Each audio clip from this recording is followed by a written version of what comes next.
வணக்கம்.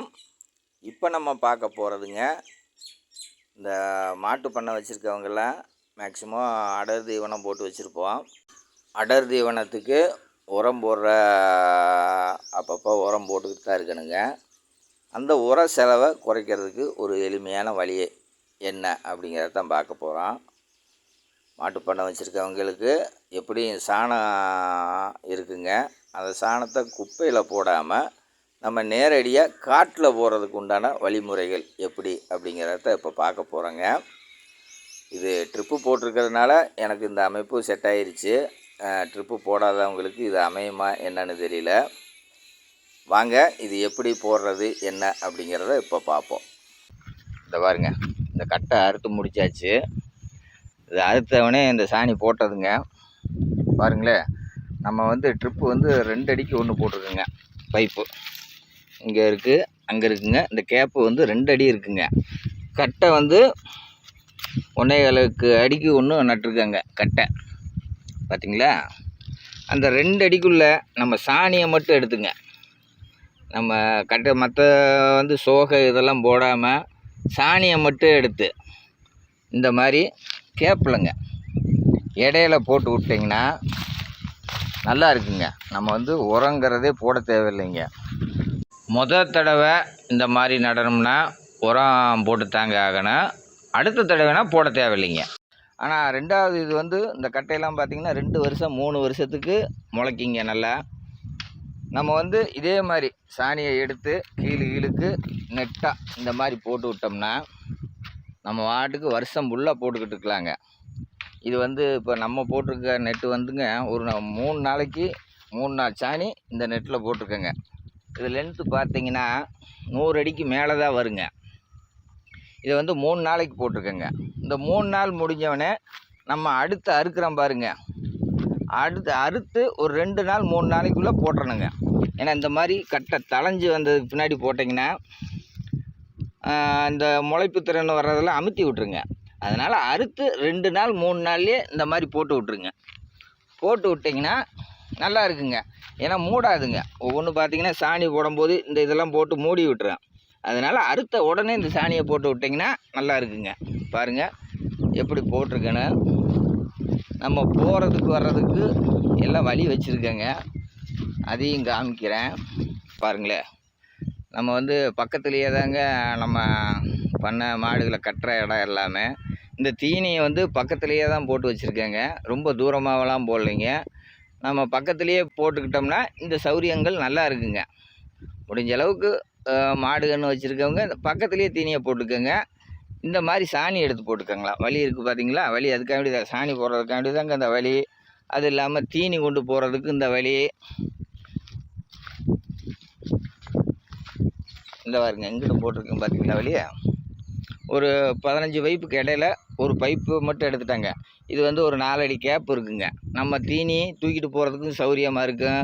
காட்டுக்குள்ளேயே வண்டியை கொண்டு தூக்கிட்டு போகலாங்க. அந்த சௌரியத்துக்காண்டி இந்த மாதிரி ஒரு 4 அடி பைப்புங்க. ஒரு பைப்பு மட்டும் எடுத்து விட்டோம்னா இந்த மாதிரி வழி அமைச்சிக்குங்க. அதே மாதிரி சென்ட்ருலேயும் இந்த மாதிரி ஒரு வழி போட்டிங்கன்னா நல்லா இருக்குங்க. நம்ம சாணியை போட்டுக்கலாம். இப்போ அங்கே சாணி போட்டிருக்கேனாங்க. இப்போ இங்கே கடைசியாக சாணி அறுத்து முடிச்சாச்சுங்க. காடு முடிஞ்சிச்சு. நான் அடுத்த பக்கம் சாணி போட்டிருக்கேன். இது கடைசியாக போட்ட சாணிங்க. இதுக்கு இடையில பார்த்திங்கன்னா நம்ம அறுத்து 2 நாளில் போட்டு விட்றணுங்க. இல்லைன்னா 3 நாளைக்குள்ளே போட்டிருக்கணுங்க. இந்த பாருங்க, அதுக்கு முன்னாடி போட்ட சாணியை. இப்போ பயிரை எவ்வளோ வளர்ந்துருச்சு பார்த்தீங்களா? இந்த மாதிரி வளர்ந்துருங்க. அதனால தான் அறுத்த உடனே போடணுங்கிறது. இந்த மாதிரி சாணி போட்டு விட்டிங்கன்னா நம்ம மழை காலத்துலலாம் இது நல்லாவே கரைஞ்சிக்குங்க. அது இல்லாமல் அடுத்த வெள்ளாமை வைக்கும்போது அருமையாக வருங்க. இந்த வெள்ளாமைக்கு கூட ஃபஸ்ட்டு தடவை நீங்கள் இந்த மாதிரி வேலை செஞ்சிங்கன்னா சரியில்லாமல் கூட இருக்கலாம். உரம் போடுற கண்டிஷனும் வரலாம். ஆனால் அடுத்த வருஷ வெள்ளாமைக்கு இதே கட்டை நட்டாலும் நல்லா இருக்குங்க. பார்த்தீங்களா? சாணி ஃபுல்லாக போட்டு முளைச்சி வந்துருச்சுங்க. இது மழை பெஞ்சுன்னா கரைஞ்சிக்குங்க. அது இல்லாமல் அடுத்த வருஷம் நமக்கு அருமையாக வந்துடுங்க. இதே மாதிரி போட்டிங்கன்னா முடிய இப்போ இந்த தடவை அறுத்து முடிச்சிட்டோம். அடுத்த தடவை வரும்போதுங்க இந்த கீழே இருக்குன்னா இதுக்கு பக்கத்து கீழுங்க. அப்படி போட்டுக்கோங்க. இல்லையா ஒரு 2 கீழு தள்ளி அந்த கேப்பு பார்த்து போட்டுக்கோங்க. ஏன்னா ஒரே கீழ்லையும் போடக்கூடாதுங்க. ஏன்னா எல்லா கீழும் ஒரே டயத்தில் போடவும் முடியாது. அதுக்கு அறுக்கிறதுக்கு பக்கத்தில் போட்டு விட்டிங்கன்னா நல்லா இருக்குங்க. மாற்றி மாற்றி கீழே போட்டிங்கன்னா இது வந்து நம்ம 2 வருஷத்துக்குள்ளே இந்த காடு சாணியாக போட்ட காடாக ஆயிருங்க. அதனால் இந்த வேலையை செய்யுங்க. உரமே நம்ம போட தேவையில்லை. இது பாருங்க, அதுக்கு முன்னாடி போட்ட கீழே தெரியுதாங்க பாருங்கள், நல்லாவே முளைச்சி வந்துருச்சு. இன்னும் இல்லை, இதுல சாணி போடக்கூடாதுங்க. வளர்ந்துட்டாவே சாணி போடாமல் இருக்கணுங்க. இந்த மாதிரி சாணி போட்டால் மூடிடுங்க. அதில் தான் அறுத்தவனே இந்த சாணியை போடணும் அப்படிங்கிறதாங்க. அறுத்து ஒரு 2 நாளில் இந்த மாதிரி சாணி போட்டிங்கன்னா சரியாக இருக்குங்க. அது முளைச்சி வந்ததுக்கு பின்னாடி சாணி போடாதீங்க. அந்த தீனியை வந்து மூடி விட்டுருங்க.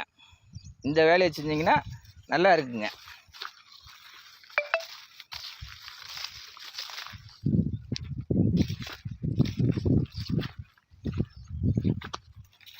பாருங்கள், இங்கேயும் சாணி போட்டிருக்கேன். இதில் பாருங்கள், சாணி போட்டிருக்கீங்க பார்த்தீங்களா, நல்லாவே வளர்ந்துருச்சு. அதனால் அறுக்கிறதுக்கு முன்னாடியே போட்டோம்னா அறுக்க போட்டோம்னா சௌரியமாக இருக்குங்க. ஃபுல்லாகவே நல்லா வளர்ந்துருச்சுங்க. நம்ம வந்து உரமே போட தேவையில்லைங்க. ஏன்னா மாடு திங்கிறது சும்மா மருந்து அடிக்கணுங்கிற அவசியம் இல்லை. அதிகமாக உரத்துக்கு தேவைக்கு நம்ம இறக்கணுங்கிற அவசியமே இல்லை. அதனால் இப்படி பண்ணுங்கள், நல்லா இருக்கும். இந்த பாருங்க, சாணி போட்டிருக்குங்களா, இதே மாதிரி இது நல்லாவே வளர்ந்துருச்சு பார்த்தீங்களா. இந்த மாதிரி போட்டுக்கோங்க. ட்ரிப்பு போடுங்க, நல்லா சௌரியமாக இருக்கும். ஏன்னா இதுதான் சௌரியம். பாருங்கள் எவ்வளோ அடம்பாக இருக்குது பார்த்தீங்களா. எந்த ஒரு கட்டையுமே பதவில் அவ்வளோவா விழுகாது. நம்ம தண்ணி கட்டும்போது அந்தளவுக்கு சௌரியம். இந்த மாதிரி கட்டைகள் வர்றதுக்கு வாய்ப்பு கொஞ்சம் குறைவு தாங்க. முடிஞ்ச அளவுக்கு மாட்டு பண்ணை வச்சுருக்கவங்க இந்த மாட்டு தீனிக்கு ட்ரிப்பு போட்டு விட்டிங்கன்னா, ஒரு செலவு பண்ணிட்டிங்கன்னா நம்ம தண்ணி கட்டுற வேலையும் இல்லைங்க. நமக்கு வந்து இது வந்து ஒரு 2 வருஷம் 3 வருஷத்துக்கு நல்லாவே அறுத்துக்கலாங்க. இந்த வேலையை செஞ்சு பாருங்கள், நல்லா இருக்கும். நான் இந்த வேலையை செஞ்சுருக்கேன். சாணிகளை வந்து நேரடியாக காட்டில் தாங்க போட்டுக்கிட்டு இருக்கேன். நம்ம வந்து குப்பை குழியே இல்லைங்க நம்மக்கிட்ட. அது போடுற சாணியை அன்னன்னைக்கு நம்ம அறுக்கிற இடத்துல அந்த சாணியை திருப்பி போட்டு விட்றதுங்க. நமக்கு வந்து உரச்செலவே இருக்காதுங்க. நம்ம மாட்டுக்கு அறுத்துக்கிட்டு இருக்கலாங்க 2 வருஷம் 3 வருஷத்துக்கு. அதனால் இந்த வேலையை செஞ்சு பாருங்கள், ரொம்ப அருமையாக இருக்கும். உர செலவையும் குறைக்கலாங்க. மீண்டும் ஒரு பதிவில் சந்திப்போம். நன்றி, வணக்கம்.